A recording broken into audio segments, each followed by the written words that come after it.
Lou Thesz successfully defended his World Heavyweight Championship. Rogers strut. Kowalski's got him right where he wants him.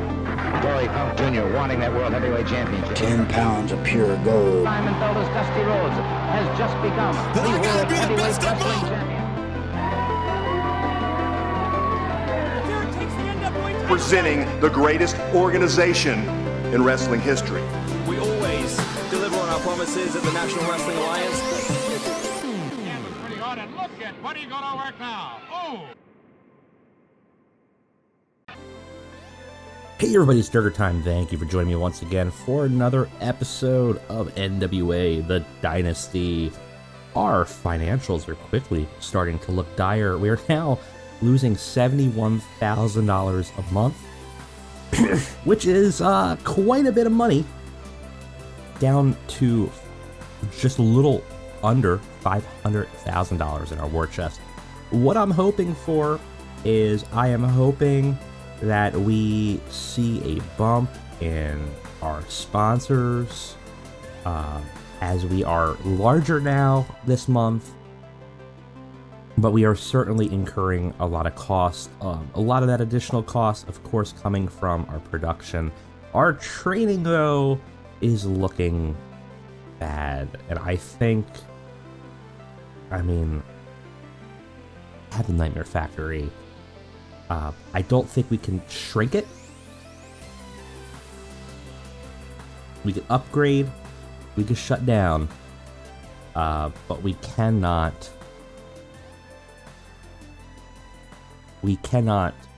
make it smaller. And I think I think we need to shut it down. So I'm gonna go ahead. I'm gonna cut the bleeding here. We're gonna shut down. And we're going to sell off the Nightmare Factory. We're not going to be getting new hires anytime soon, anyways, with this. That's fine. It's fine. That should give us a bump of money after selling it, and also we're going to no longer be dropping $42,000. We now have a ton of extra money, which is good. But we're still going to be losing a lot of money, but we're going to be losing, like, instead of $71,000, we're going to be losing $30,000. This gives us a little bit more time to get more revenue. And then if needed, we will look at bringing it back at some point. But for now, I think stripping it from NWA brand and saving some of that money is going to be vital. So, with a heavy heart, and I'm sure Cody will be mad, we are letting the Nightmare Factory go from the NWA. We just cannot sustain it. I think that's the right call. So, in days simming this, some big things have happened. Unfortunately, the big one for us, though it's not listed here, is Ace Austin has decided to end his contract with us and go exclusively with Impact, to an exclusive contract handshake deal. He's not interested in negotiating with us. He's leaving in 28 days. This throws a big wrench in the works for a lot of the storylines, for stables. So it's something that I have to kind of come up with a solution for. Obviously, we have Smoking Aces. Ziggy Dice could take over Smoking Aces. So that's certainly a possibility. It could also break up. That's super unfortunate. But obviously, Ace was one of our primary stars. And definitely a person that I had long plans for this save, and has now abandoned us. And I guess the only way to get him is if we were to bring Impact into the Alliance. So super unfortunate, a big bummer. But that's fine, because we have other people. We certainly have a fairly large roster to work with. So I'm not super concerned. But that is going to change some immediate plans and some long-term plans, and maybe Ace Austin needs a job to Tim Storm Jr. on his way out. I don't know. We'll see. But that is what's going on the backstage there. In terms of size, nothing has changed. We are still small. In terms of the news, nothing really happening. So it is time just to go ahead and sim forward to our next show. So let's go ahead and get to Worldwide.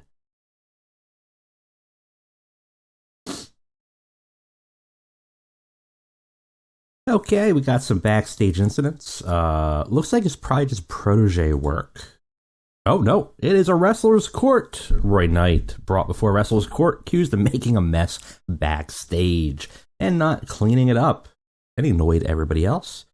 Judge Arn Anderson found him guilty and sentenced him to clean it up and then buy drinks for everybody after the show. Roy Knight's considered a bully and is currently pleased. Good. Made a small positive impact. That is good. We will again medal. We had a good medal with Ricky and Nick Aldis where they got a little bit better. So we're gonna go with Ricky and Ziggy here. Has a fairly high chance of succeeding. So let's see if we can kind of get some of that tension down. So both have professional. I think I've talked about it before. I have to go in and I have to edit some of these workers' personality profiles. I tend to tweak them a lot and before I start a save, and I don't think I did it for this one. One of the things I tend to do is I remove most professional. Professional trait is one that basically says that they almost never get into any kind of trouble. They're always a professional backstage and never having a problem. And that is just certainly very unrealistic for wrestling. And it's not that interesting either. I don't know whether it's something that is a default when people import data over, or if it's just something to make things easier. But I find it not to be very realistic. Like, I would probably put Ziggy Dice as Nick Aldis might be a professional. I might say keep that. But Ziggy Dice, I feel like, might be more of a class clown or something like that. So I might move the personalities a little bit and tweak them at some point. But for now, we have a high chance of succeeding. Let's go ahead and try. No effect this time. Still going to be in the same place. We're still going to be pushing hard on the Atlanta, Georgia area here. We're going to go ahead and pick best option. It's, of course, going to be GPB Studios. And as I had said previously, I think we'll probably make our own studio and expand once we're looking to consistently get over 200 people. Right now, we are getting a little bit over. So we are getting a bit of a sellout. We're losing some opportunity here with the 18 fans, but that is fine. But once we're starting to see like 240 to even 230, I might up it and we might buy a venue. It won't be that expensive for a small venue, and we might just make it like a 300 capacity warehouse, and we will make our own venue and then expand it for the time being until we get large enough to start looking at other venues. I know you could just pick generic venues or even locations, but I don't like to. I think I said that before. I'm much more interested in using existing venues than cheating and just using a generic venue, which I think is a boring option and a mistake in the game. So I will not. You can yell at me in the comments all you want about it. I'm not gonna do it. Anyways, that is all of the pre-show stuff aside. We have 120 minutes to book. Let's get on with it. I'll catch you guys on the flip.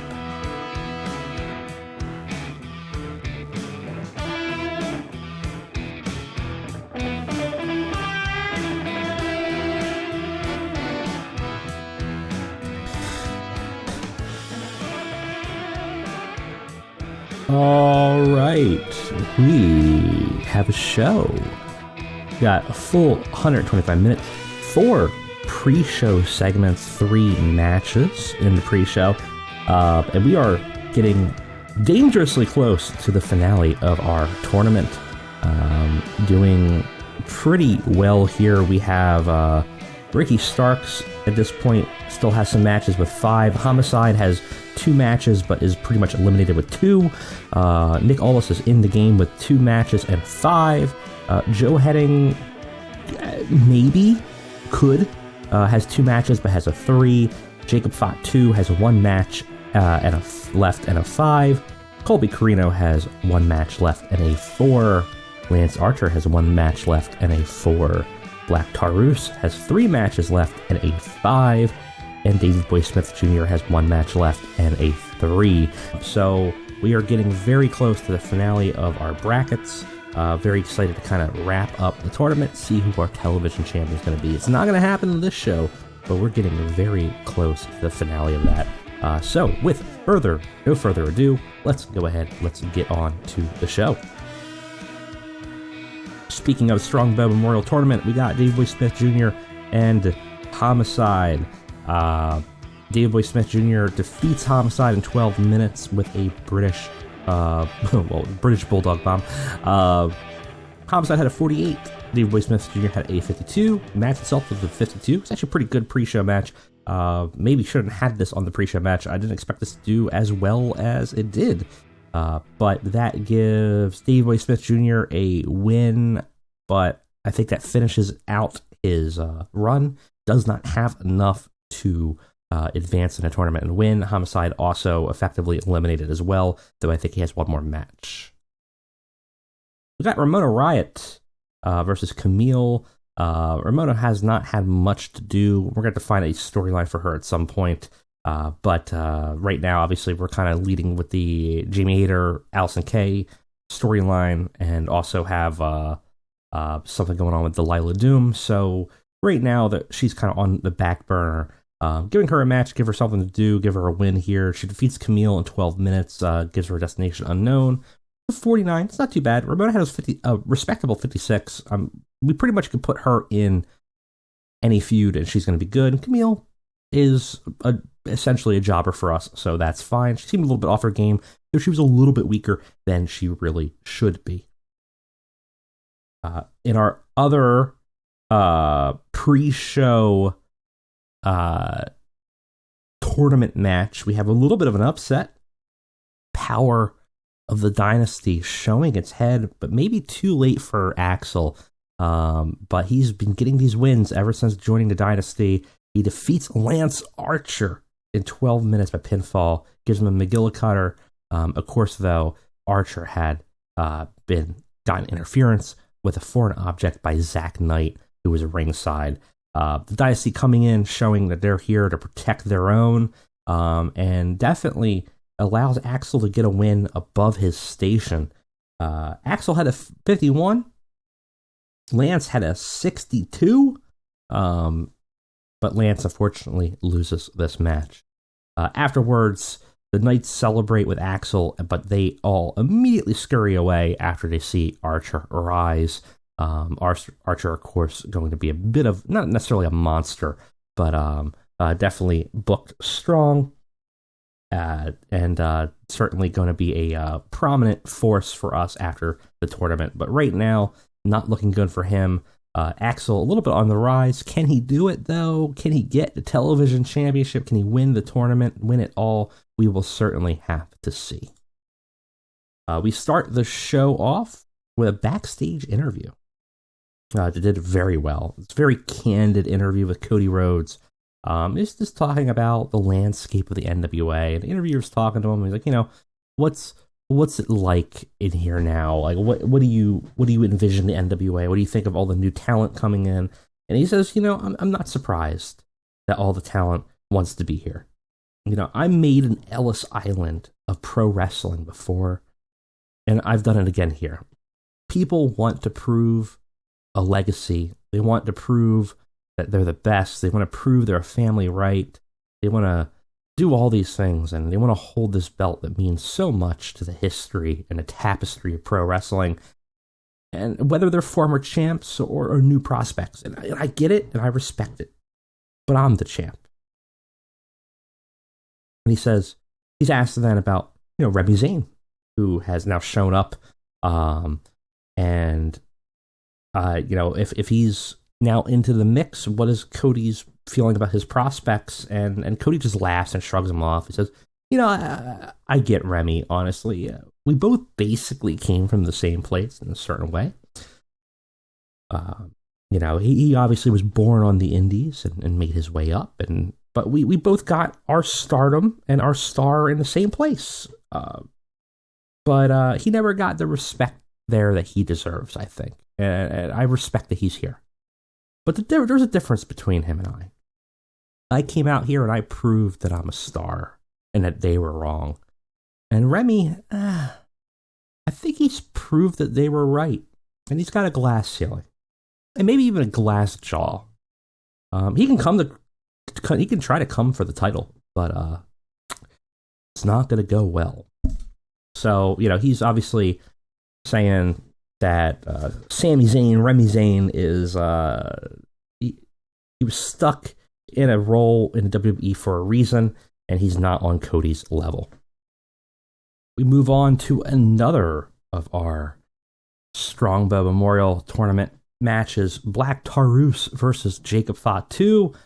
And yeah, it's a pretty superb match, even though it unfortunately only gets a 54.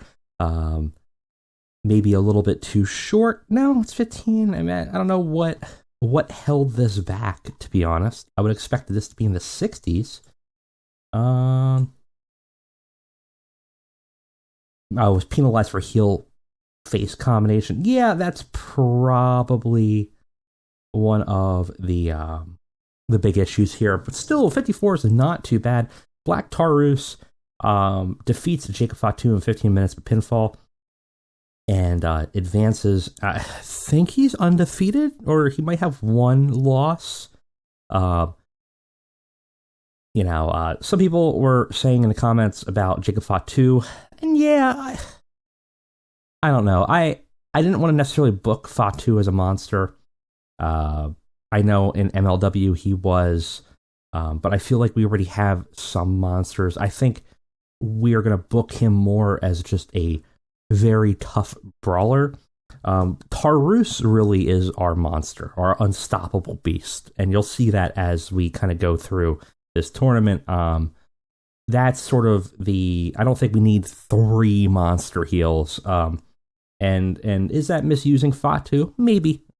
Maybe he should be booked stronger. He's gotten some losses. I can kind of respect that opinion. But for the sake of how we're booking him in NWA, he's probably not going to be that. And he might not be booked as strongly as MLW would book him, honestly. But that's fine.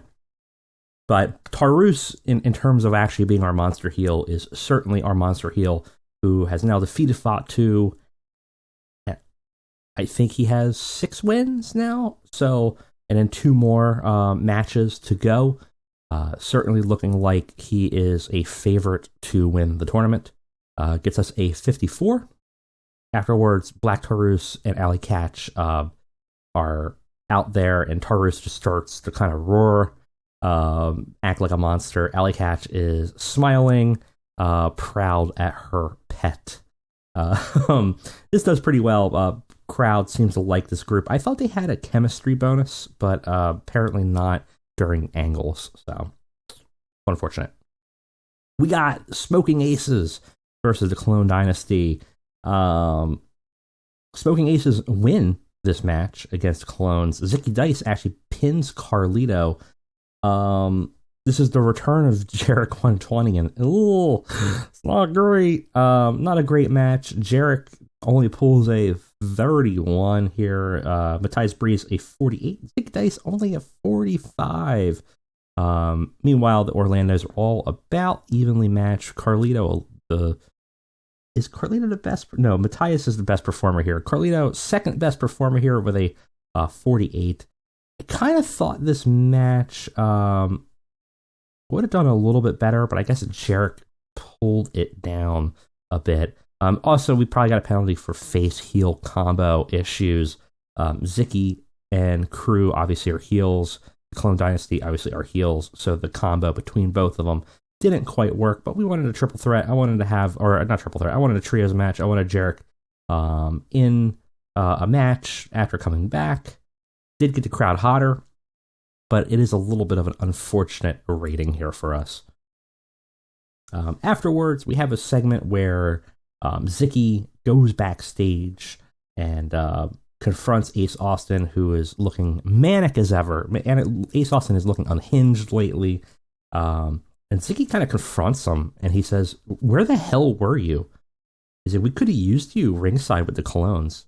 And Ace just kind of looks distracted and dismisses him and goes, "Well, you guys won, didn't you?" No, that's not the point. Ziggy is kind of trying to hammer it home. He said, "We're supposed to be a team." He's like, "We've had your back." And then Ace just snaps. He's poking a finger into Ziggy's chest. His eyes are like wide, like bug-eyed. He's like, "No, we are not a team. You are my guys. You listen to me. You take directions from me. And you guys haven't even been helping get me back my belt." Ziggy is just looking pissed off at Ace at this point. He's like, "Listen, man, this Cody thing, it's got to stop." And Ace is just kind of ignores it. Just fall in line and do what you're told. And then Ace walks out, and Ziggy obviously has got fire in his eyes. He's kind of fed up with Ace Austin and his bullshit. And you can kind of see that brewing there. This gets a 46. We got Warhausen versus the New Horseman. New Horseman defeat Warhausen in 11 minutes. Brock Anderson submits Warhorse. During the match, though, we had a run-in, and Aaron Stevens attacks Danhausen, which kind of helps the Horsemen end up getting a win here. Brock, of course, the weak link of the crew. He's at a 35. This entire team is really dedicated to kind of build Brock up in the short term here. So we're giving him the wins. We're trying to build him up. We're allowing Pillman to kind of help feed that a little bit. Overall, though, this match, surprisingly, Warhorse and Danhausen have higher in-ring performances than Pillman Jr. and Brock. Pillman Jr. has a 48. Brock has a 35. We advanced some storylines with this. Arn Anderson doing some good work ringside. Not much to say about it other than it's a pretty good segment. We start to build up some of this, more of this Aaron Stevens, Colt Cabana feud here, and obviously we're building more of this momentum for the Horsemen, who clearly are going to be challenging for the titles. Aaron Stevens and Colt Cabana have a little segment after Aaron had attacked Danhausen ringside, and the team still, the Horsemen had lost. He ends up attacking Warhorse 2, and Colt Cabana runs out to save his partners. The two have a bit of a hockey fight before Aaron ends up fleeing, and Colt goes to tend to his two fallen comrades. Heating up, continuing to advance. We're clearly going to have a blow-off at some point as we continue this feud. Segment gets a 46. It's not too bad. We got Jamie Hayter versus Thunder Rosa. Thunder Rosa's got some real cooled momentum. It continues to get cooled. Though this match is actually pretty okay for how short it is. A 7-minute match. Jamie Hayter defeats Thunder Rosa in 7 minutes. Gives her a Falcon Arrow. And of course, no one kicks out of the Falcon Arrow. So Thunder Rosa goes down. The two have about an evenly matched in-the-ring performance, which is what we kind of expected. Gives us a 53. Afterwards, of course, we have a little bit of a continuation of Allison K's story with Jamie Hayter. Allison K obviously had a beat-the-clock match with Jamie Hayter, and Hayter, I think, won it or tied it. I don't remember. We have to look back. But Hayter's obviously coming for Allison K, looking for the challenge. Allison K confronts her on the mic, basically saying, "You're not going to defeat me. I am the NWA women's division. You're just, the hot thing of the moment. You're really not going to like what happens when we get in the ring together." Hayter doesn't seem that concerned. Gets us a 57. We gain some heat for the storyline. Again, going to be moving into a blow-off on this soon. Who wins here? I don't really know. honestly, Allison Kay has been a good champion for the beginning of the series for us. I could see putting it on Hayter. I could see Allison Kay retaining, though, and continuing a little bit more of a dominant streak. We will have to see how it goes. We have Remy Zane versus Sean Hernandez. Hernandez gets a brain buster, which apparently is on a brain buster on the top of the ring post, which sounds horrifying. I've never seen that. But yeah, he gets a bad one and ends up eating a pin here. Remy has a 64. Sean Hernandez has a 31. Gets us a 41 for this segment. Not much to say about it. Afterwards, the Dynasty shows up in force. Zach Knight, Roy Knight, and Joe Axel Henning surround 3 of the rings, of the corners of the ring. Remy's distracted at Cody, who's standing grinning at the ramp. The remaining members of the Dynasty rush Remy and knock them all down, beat them up, rough them up in the ring as the crowd boos, and Cody just grins evilly. Very happy to see the beatdown. Obviously, Cody has the numbers game here. Segment does very well. Really strong acting with Remy. Really strong acting with Cody. And overall, because it's a 75 for this, very, very good chemistry here. They actually don't have a chemistry bonus here, but we gain heat for the Dynasty story as we kind of move Remy into this contender spot for the belt for Cody. Very happy with this. We have Ricky Starks versus Colby Carino in our Strong Memorial National Television Tournament. And it's a good match. Ricky 2 times, is only 1 time tonight because I didn't accidentally double book him. But Ricky 2 times ends up defeating Colby Carino in 14 minutes, gets him in a submission, advances in the tournament. Ricky Starks now with 6 wins, I want to say. And I think 2 more matches. So again, in a very good position to potentially be in the finals or even win the tournament. We had this match as a cool down a little bit. Colby Carino a little bit off his game. Ricky had a 57, looking pretty decent overall. Gets us unfortunately only a 48.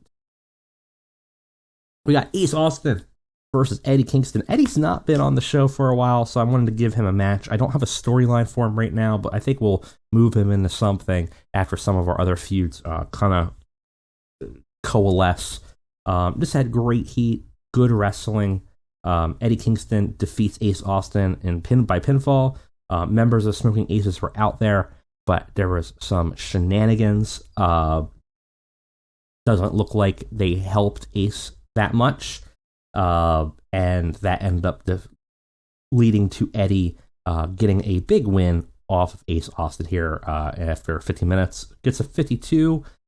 Eddie Kingston has a 62, and Ace has a 52. Obviously, Eddie is a top talent for us. Hasn't been really well presented in this save. We haven't had him do very much after his first storyline, so I got to get him back into doing something. I just have to find the right feud for him, and a lot of that's going to be about this damn tournament ending and getting some of this talent moved out so we can kind of start to coalesce something. Afterwards, we have a little bit of a exchange with Ziggy Dice. We see that Ziggy is watching from the ropes, and he just decides not to interfere. He jumps back down. Ace's eyes widen, shocked at Ziggy's, lack of it's not necessarily a turn, but he just kind of just decides not to help him. And Ace obviously knows what's up. Ziggy sick of Ace. The other members following Ziggy's lead here. And they essentially abandon Ace Austin in this match and leave him to fight Eddie on his own as they watch and then walk away. We kind of advance the final act storyline as we kind of build something with Ziggy Dice. There's a bit of problem here is that we do have a heel versus heel dynamic, and that's going to hurt us. There's an option to turn Ziggy face. I don't think we turn Ace face. But I don't think we turned Smoking Aces faces. Let me know in the comments what you guys think. Do Smoking Aces go legit? Or do we just do a heel versus heel story? It'll be a quick one, but I think the send-off here is to have Ace Austin lose to Ziggy and cement Ziggy as the new leader of the Smoking Aces, and kind of like a Bullet Club situation. Have Ziggy take over and not necessarily change alignments, but just we're in charge now. I think that might be more interesting. And then we had a 48 for this. So, overall, not necessarily a shining end for the show, but we had a pretty good main event with Eddie and Ace, and building up this dynamic between Ziggy and Ace as well.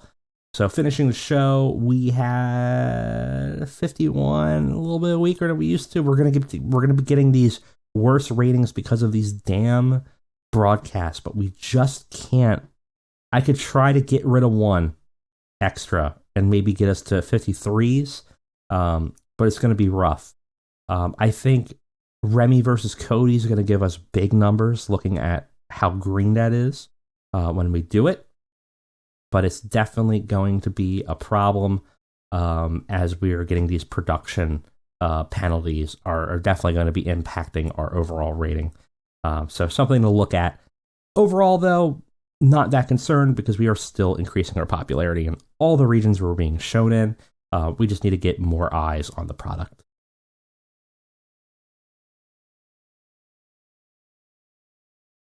All right.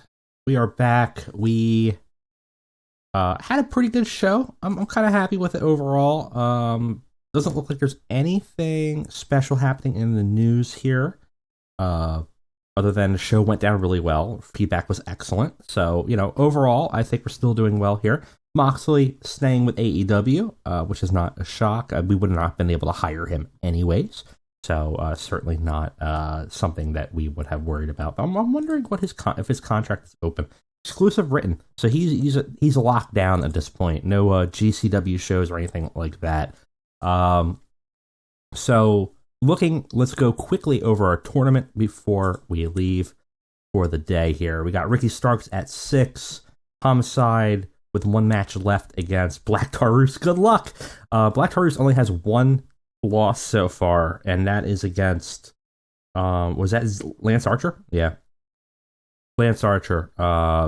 Lance Archer actually has quite a few losses. Not necessarily, again, not booking him as a monster, just a tough guy. But has 4 wins here. These are always the problems with these round robins, is that you can't really book a monster that much because it's just going to be inevitable. Chris Adonis is out. Very much out of this tournament. Homicide's out. Ricky has 2 matches to go. 1 against Black Taurus, rough. 1 against Nick Aldis. So he's at a 6 right now. Nick Aldis has 2 matches, obviously 1 against Ricky and 1 against Joe Henning. Joe Henning has 4. Nick Aldis has 5.